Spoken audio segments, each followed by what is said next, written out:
Choosing the right vegetables for fermentation.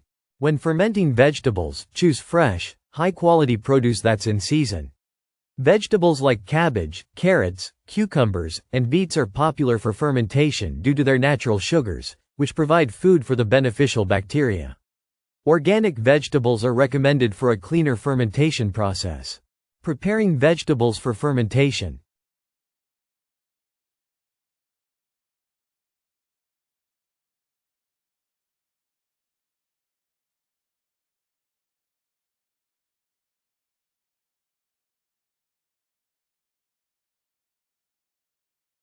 Making the brine for fermentation.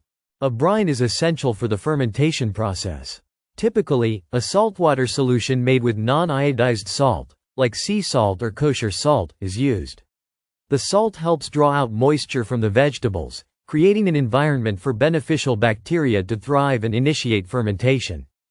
Packing vegetables into jars. Once your vegetables are prepped, pack them tightly into sterilized glass jars. Leave some space at the top to allow for expansion during fermentation.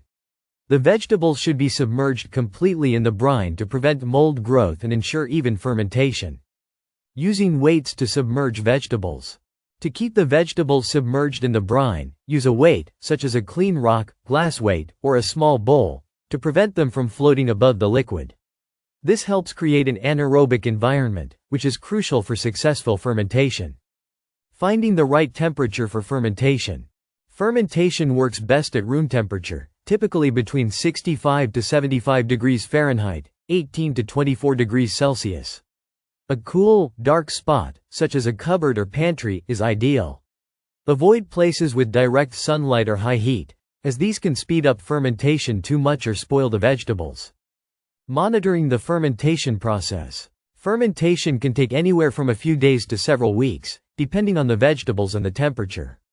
Check the jars regularly to ensure that the vegetables remain submerged and taste them to gauge their progress. When they reach the desired flavor and tang, they're ready to be stored.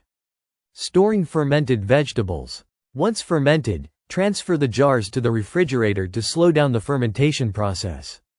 Cold storage preserves the flavors and maintains the probiotic benefits. Fermented vegetables can last for several months when stored properly in the fridge. Understanding the role of salt in fermentation. Salt not only helps draw out moisture but also plays a crucial role in controlling the growth of bacteria.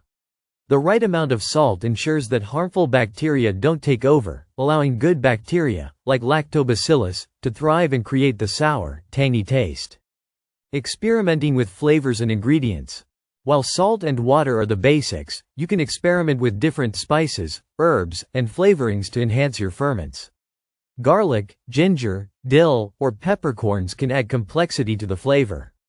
Just be sure not to overwhelm the vegetables with too many additives that could interfere with the fermentation process.